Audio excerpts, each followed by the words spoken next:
Hi, everyone. Welcome to Joy Journeying with Jen. I'm Jen Balco, and I am taking a cue from my Fierce Awakenings co-author, Sarah Hoskin, over at The Sacred Beyond, and celebrating our 2-year anniversary of publishing this award-winning book.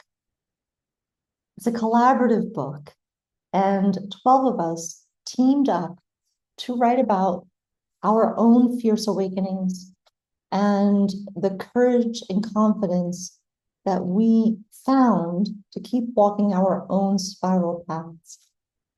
Over the course of the next few days, I'm going to tell you a little bit about each of the co-authors. I'm going to read a few of their words and reflect on what their words still mean to me. I'm also going to add some links to their original interviews that they did 2 years ago, them also reading some of their own excerpts, and link you also to Sarah's interviews. Sarah's interviewing some of our co-authors and reflecting on where we've been and where the spiral path has taken us in the 2 years since we've published this book with Red Thread Books. A little shout out to Sierra and her team over at Red Thread. But I'm going to start with this. And I actually struggled with trying to figure out how to best talk about our book, Fierce Awakenings, calling in courage and confidence to walk life's spiral path. There's one part of me, and that's what I'm going to do, is doing the individual journeys, talking a little bit about each of our co-authors. But there's this bigger thing that I think I'm going to start with today. And it's about the collective story of the book and how I still see the story so interconnected that when I started to do the table of contents, I was the inspiration for the book. I was the lead author and the lead editor. I was the developmental editor on this. And I was the one that called in women. And some of the women who I called in other women who became co-authors. And the process started in 2023. Officially, it started really, the seed of this started in 2021. And it really blossomed and bloomed into 2022 when I signed a contract with Red Thread and still had no idea exactly what it was supposed to be. And then by the end of 2022, the beginning of 2023, I started to call in formally the women that I wanted to work with. But in the writing, like in the coming together of the table of contents, and as each story came in, it was so clear that there were these themes that were recurring between all of us. And they were serendipitous in a lot of ways. They were our own individual stories and experiences that we had lived, but they were also universal. And that not just in the universal experiences and the feelings that we had going through those moments in time that we wrote about and that we chose to write about, but even now for me, I can see where those threads weave in my life. And I think what my biggest observation is, in 2023, I did Fierce Awakenings. In 2024, I did my solo book, The In-Between, Journeying from Fear to Courage. And I have been a book coach and a mindful writing mentor, and I've helped others find their stories, draft their books, draft smaller stories, draft longer stories, and move into the publishing realm. What I knew to be true is something I had heard and something that is talked about in the writing and editing and publishing worlds. You write the book for you, you publish for your reader. And I still believe that is true because readers, you never know who's going to show up and find your book and need what you say in the moment you wrote it and what they need now. What has been really surprising to me in these last 2 years going through the publishing, the writing, editing, and publishing and marketing and promotion cycles of 2 books in 2 years is that I wrote the book for me. I wrote the story for me. I helped others find and write and own and reclaim their voice and their story. And yes, those words helped some readers. And yes, they are still helping readers. But they are also helping me. There's this moment in this spiral path that I'm on right now, where 2025 has brought me back into a cocoon. And I'm pivoting again, and I know it, and I don't see more than 1 or 2 steps in front of me. I don't know where this is all leading yet. This is also, related to menopause. It's related to entering my 50s. There's shedding of skin that I carried for 20 or 30 years. This invincible idea that I'm Wonder Woman and can do it all seems to be unuseful to me now, as I come into this stage between being who I was in my 20s, 30s, and 40s, where I was surviving and concocting ways to survive, and then celebrating in my 40s that I actually survived all that. And now coming into my 50s. At this moment, I'm 53 and a half. So that 0.5 actually feels incredibly special to me as well. I feel like I'm moving past the struggle of that. And I'm not quite yet the crone that I want to be, in this wise lady of a certain stage of a certain age. I'm very much in this liminal space of knowing who I'm becoming now.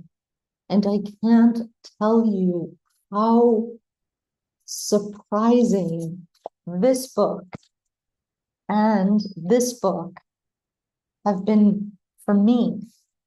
And the randomness of like flipping through a page and finding a prompt or finding some words on the paper written by somebody I care deeply about, speaking directly to me again. It's been phenomenal to know this, that yes, I wrote books and helped people write books,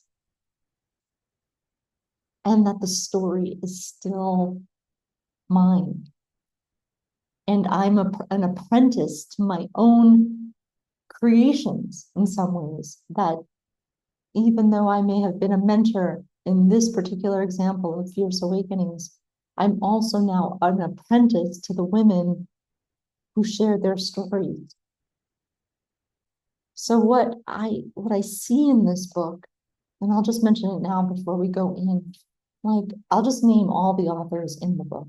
Right? Okay, there's me, Jen Balco. I was the lead author.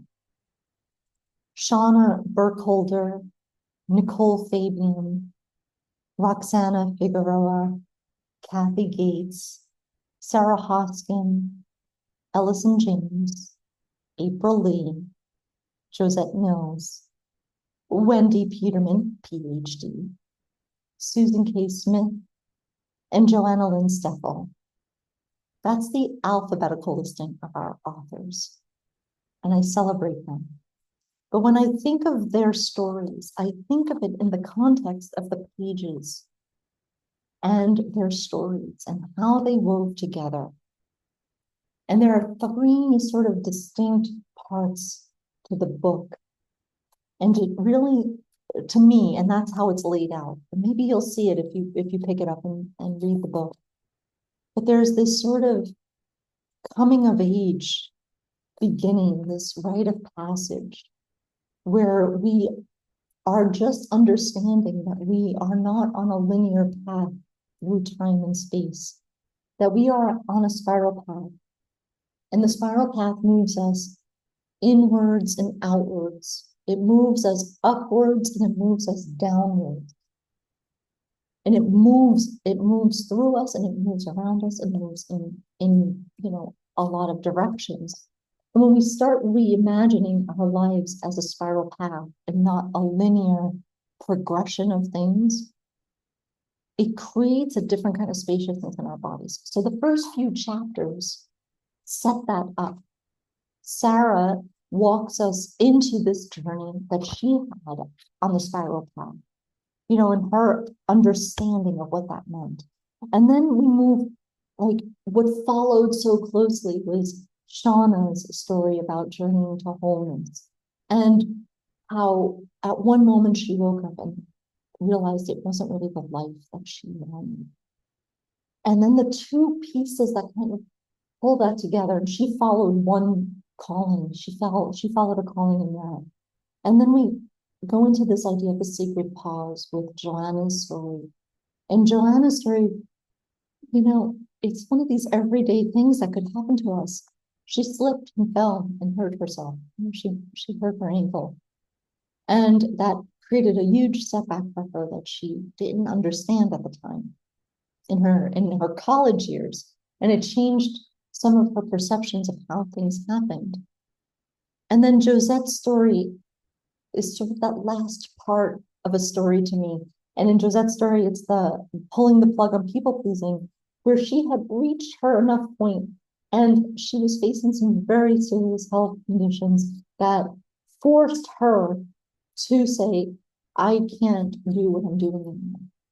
And to me, that feels so important to me now in my 50s to remember these pieces of that. Like if you don't have your enough point, life is going to find it for you. Life is going to show it to you. And it's going to show up in a way that you're not going to be ready for. So there's this other thing that comes then from there. And as we're choosing to let go of those pieces of us that don't serve us anymore, or that were so useful to us for a while as we built the structure of our lives that we can now let go of, we come into Roxana's story about allowing grief and listening for love. And Roxy's story is so tender. It's so tender about the grief that we can fall in the sadness, and sometimes the sadness that we can't even name. Because we're letting go of something we loved, who we were, our identities, maybe some of our values or beliefs are shifting, or a job or a relationship is ending.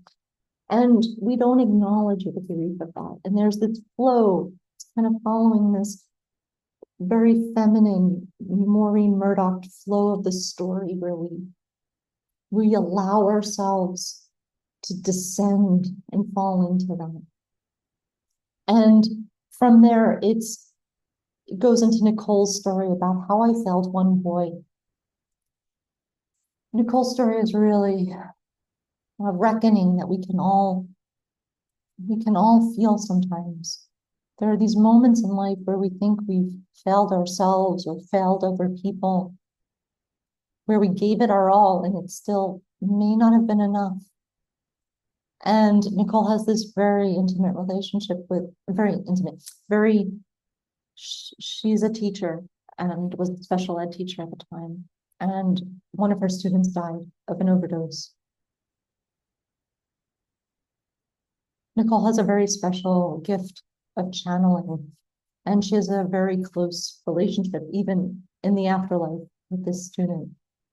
And knowing that she did everything she could, and this young man still died, it's a big lesson for all of us in that there are things we can't control, and we can't save, and we can't hold on to, and how that experience shifted something in her.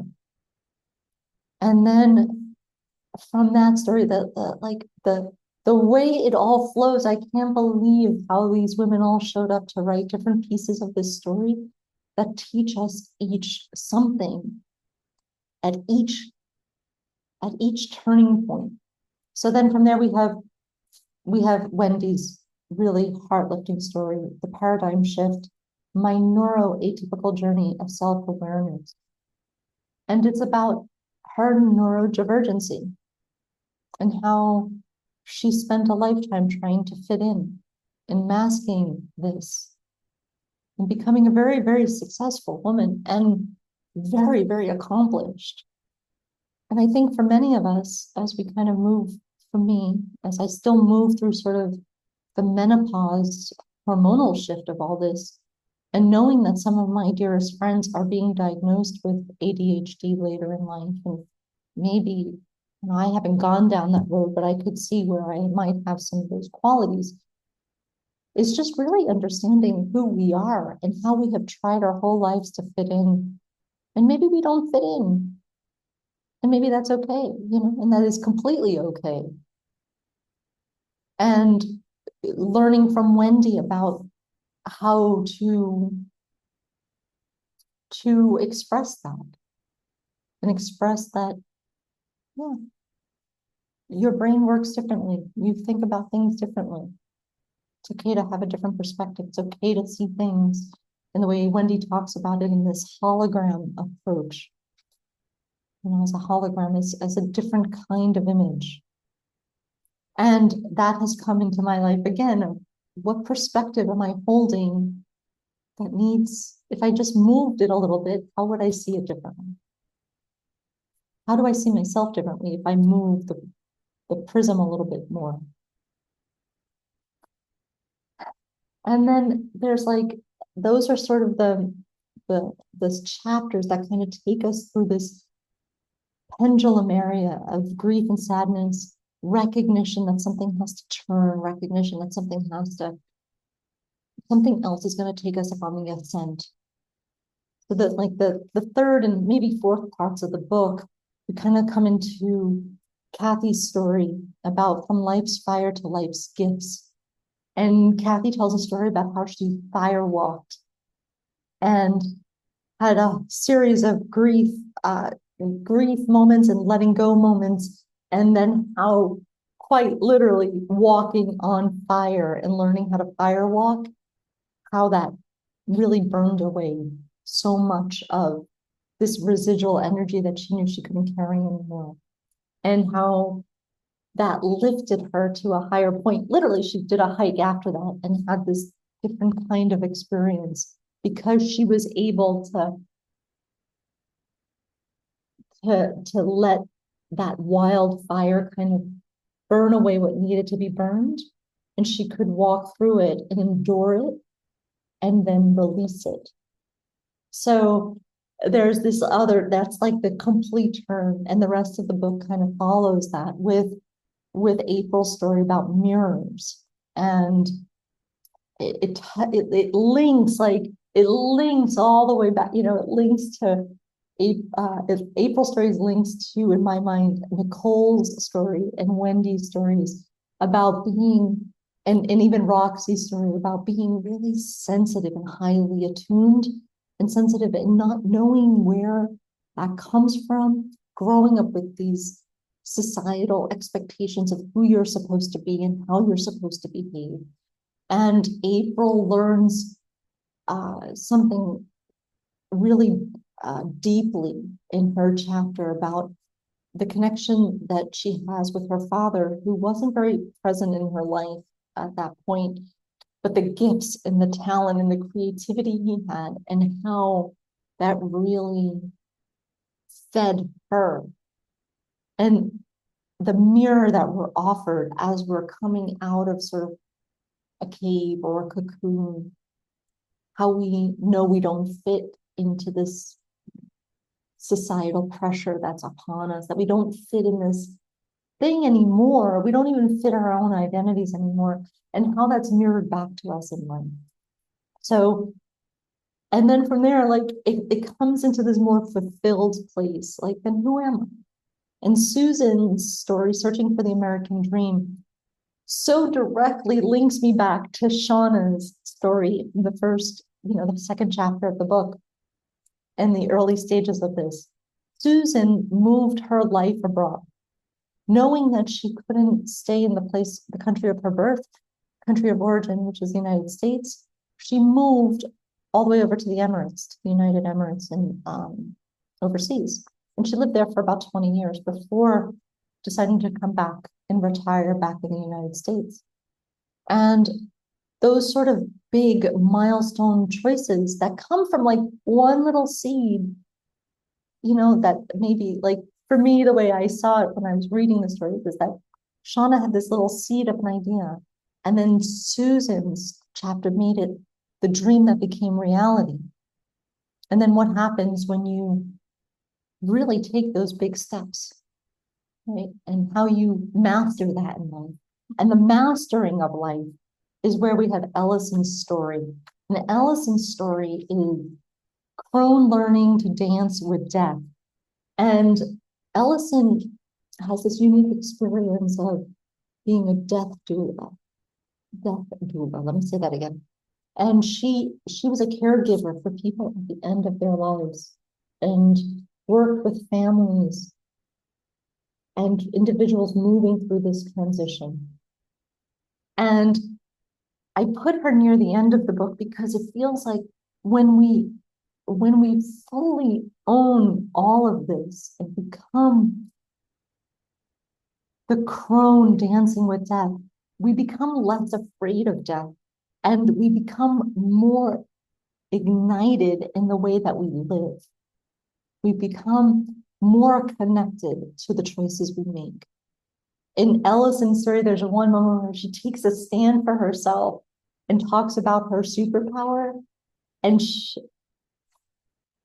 it's spectacular.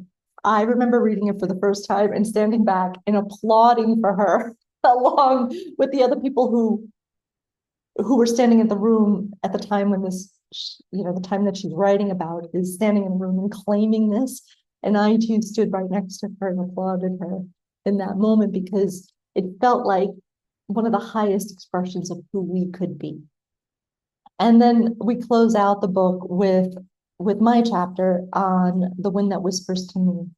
And here I recount a story about a long walk, a moment from a moment from a long walk that I was on. I was walking from Bangkok to Barcelona, and there was a moment in Uzbekistan where I was looking up at the Milky Way. I had never, really taking in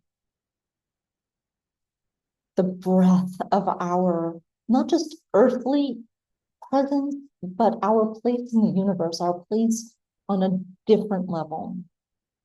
And the question that kind of came in, or the feeling that came in, that I heard with some different part of me, and this is like the wind that whispers to me. There's like this voice that comes in that I don't hear as necessarily mine, but I hear as a higher version of me, or a soul calling, or a guided instruction from somewhere. And it's that, do you see it? Do you see that you're weaving all of life together? Do you feel that sense of connectivity? And this book is constantly showing me this, constantly showing me this. I mean, look at that imagery first, look at this electrified spiral in the middle. And as Sarah and I talked about recently, we were talking about sometimes you're in this space, and then sometimes you're out here amplifying that. And sometimes you're somewhere else in the middle of it, or, not even realizing where you are in the spiral plane. But there is a connectedness. There's a ripple. There's a belonging. And when I think of this book, I still see how the co-authors are connected. Sarah is doing an amazing job of inviting people into her Substack and talking about how this spiral path has evolved for them in the last couple of years. And I'm listening to them crying, crying, and like there's a sense of pride that I was one of the women who helped bring all these special and extraordinary women together and help them see their own superpower. But it's also this sense of, I know this woman, I know what she's living through. And I'm also living through some of the same things right now. The things that she's talking about, I can't believe I'm feeling a lot of the same things. So it's with this that I celebrate, and I invite you to celebrate with us the second anniversary of Fierce Awakenings, calling in courage and confidence to walk the spiral path. It's with this that we we've had to go through some journey these last 2 years to come back and re-celebrate what we've already accomplished. And in the sharing of that, I hope you find something that is yours and something that you need right now, and something that you didn't see in yourself, that you're just beginning to understand, or that you find a moment of reflection to go, oh God, I was in that same place too. And the choices that came out of that place, and the things that moved you from that moment in time to wherever you are now. So I'll put all this into the text below, but you can find Fierce Awakenings on Amazon, on multiple global marketplaces within the Amazon community. I also have it listed, the ebook is listed in Curious, CURIOS.com. And it's also on Ingram Spark as a paperback book. You can get it in paperback and ebook, but it's been so, I'm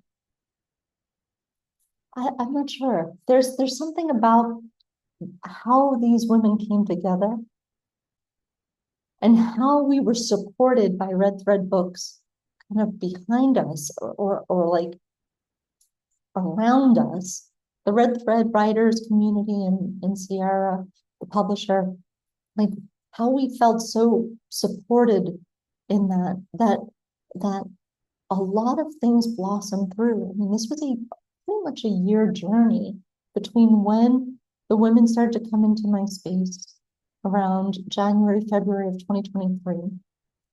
We spent about 3 months working on the story, like what story we were going to tell, and finding, it's a chapter. It was about, I don't know, 1,500, 2,000 words, something like that.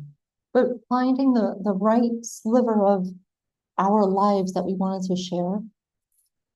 We went through the first editing process around May of 2023. And then around June, we were ready to start getting the first proofs of the book. And then we were setting up, all the logistics that happens when you publish a book, getting it uploaded, getting formatting correct, going through all the read-throughs, the final read-throughs. So that was like summer of 2023, and we launched on the September solstice of 2023. And then we stayed together and we were marketing the book and growing the book audience. And then it's kind of weird. In 2024, we had these little sparks. In 2024, we won the Firebird Award in the is it the self-help category or the women's category? I forget.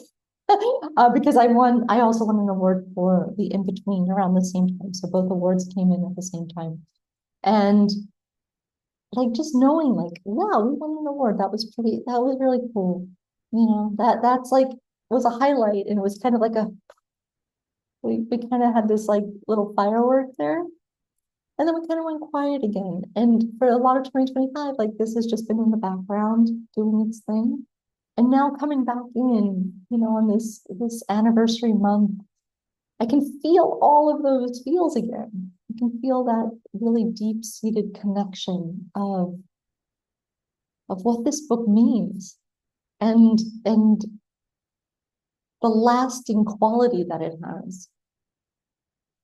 And I hope it has a lasting quality for you. I'm really excited. I hope you find this book. I hope you read it. I hope you find pages that you connect with. I hope you do the prompts. There are journaling exercises, meditations embedded in each of the chapters. And each time I do them, I'm like, oh, I didn't really want to deal with that. But here it is again. And maybe I ought to confront it so that I could have an emotionally better life and not be in the pain and suffering of whatever I'm still carrying. So keep your eyes out. There's going to be a continuing series these next few days where I'm going to go for a few minutes individually into each chapter, read out a few words out loud, and you'll see their words through my interpretation of it. And you'll also get to hear their own words and listen to their original interviews, and know the depth of what they were feeling at the time they were writing. So thanks. Thanks for being here, and thanks for following me on Substack. I'm at Joy Journeying for Jen, and you'll also find me at alwaysonmyway.com. Thanks a lot. Take good care.